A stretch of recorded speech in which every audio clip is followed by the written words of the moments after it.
A história e a vida de São Francisco de Assis ainda é exemplo para muita gente. Prova disso é essa artista plástica paranaense. Nas imagens feitas de argila, Nilva Rossi expressa sua identificação com o santo. Eu acredito que é uma afinidade com a filosofia de vida dele, sobre o amor à natureza, uma maneira de cantar a natureza, né? Ele canta a sua fé ao Senhor através, destacando a natureza. Como ele glorifica o sol, né?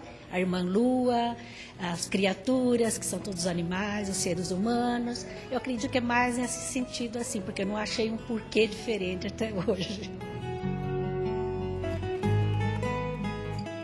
Mas nem tudo que leva o nome de São Francisco é relacionado a São Francisco de Assis. É o caso da Rua São Francisco, que começa na esquina com a Rua Presidente Faria, no centro de Curitiba, e das ruínas de São Francisco, no Largo da Ordem. Elas são uma homenagem a São Francisco de Paula. As ruínas eram uma antiga capela do início do século XIX, por volta de 1811 foi benzida.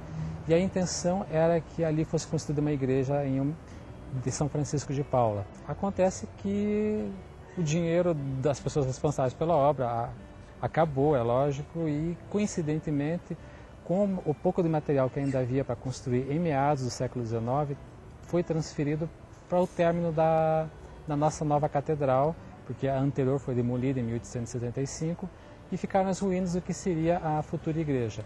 E em 1914, 13 para 14, já durante a gestão do prefeito Cândido de Abreu, a Mitra de Curitiba ela fez uma permuta com a prefeitura. Em troca do terreno onde hoje está a igreja de São Francisco de Paula, na Saldanha Marinho, ela doou esse terreno onde a prefeitura construiu o Belvedere. E na ocasião, o Cândido de Abreu, que era engenheiro, que era um construtor bastante conhecido aqui na cidade, optou por deixar aquelas ruínas até como uma lembrança, uma memória da antiga igreja. São Francisco de Assis e São Francisco de Paula viveram em épocas diferentes, mas não se pode negar que a história dos dois Franciscos tem uma a ver com a outra.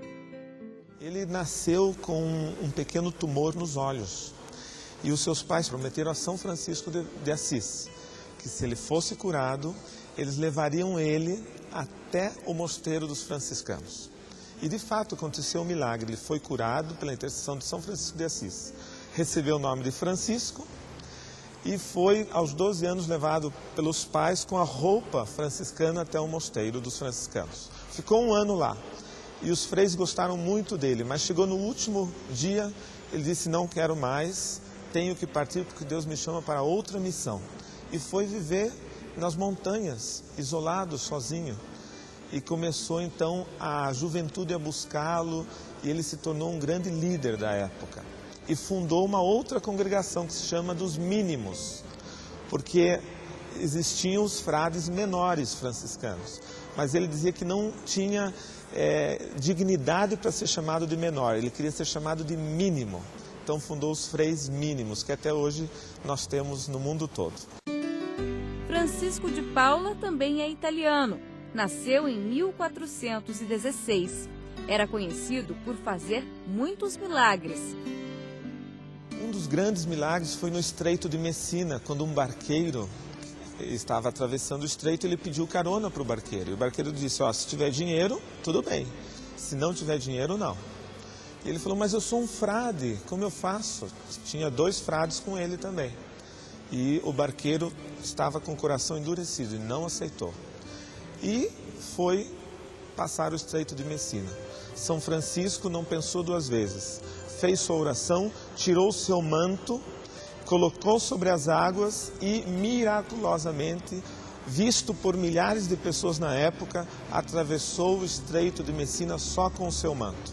Esse foi o milagre que tornou ele santo logo que ele morreu, porque foi visto por muitas pessoas. O barqueiro, ao mesmo tempo, olhou, viu aquele milagre, se arrependeu e dizia a tradição que todos os dias ele iria naquele lugar para pedir desculpa e perdão a Deus pelo que tinha feito. um milagre muito grande. Depois milagres com o fogo, com a água, ele tinha assim nós diríamos, hoje poderíamos dizer, uma capacidade além do normal, extraordinária, claro, pela fé, pela oração dele. Mas ele fazia com que as pessoas não tivessem medo, principalmente de chuvas, tempestades, tanto que ele se tornou o padroeiro dos marinheiros italianos, até hoje muito venerado pelos marinheiros. Ao contrário de São Francisco de Assis, São Francisco de Paula morreu com mais de 90 anos. No fim da vida, ele era muito requisitado pelos reis da época. O rei da França, na época, estava muito doente e a última esperança era que São Francisco de Paula curasse ele. E nós dizemos que de fato ele curou, porque era um rei de um coração muito fechado, ele maltratava muito o povo e muito materialista. E com São Francisco, a presença de São Francisco, ele tinha preparado um quarto belíssimo, luxuoso para São Francisco. E São Francisco não aceitou. Ele disse: eu quero viver num lugar bem simples, no quartinho mais pobre que você tenha. Os talheres tinham preparado pratos, talheres de ouro, e ele trouxe a cumbuca dele onde ele se alimentava. Então São Francisco mostrou para aquele rei que a matéria não valia nada, que o importante era o espírito, e conseguiu converter o rei.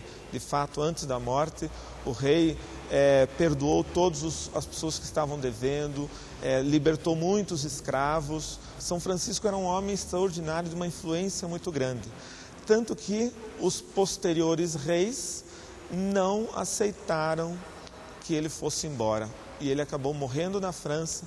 Ele queria muito voltar para a Itália, mas morreu na França, onde foi lá enterrado, com 92 anos de idade. E depois de praticamente 10 anos, ao tirarem ele do túmulo, ele estava também intacto, corpo intacto. E realmente São Francisco foi um homem que marcou a história da época com seus milagres, sua influência religiosa e também, eu diria assim, o seu apoio às pessoas que o procuravam. A humildade de São Francisco de Paula, a bondade de São Francisco de Assis, não importa a região de onde vieram ou a época em que viveram, o que interessa são os valores que eles deixaram.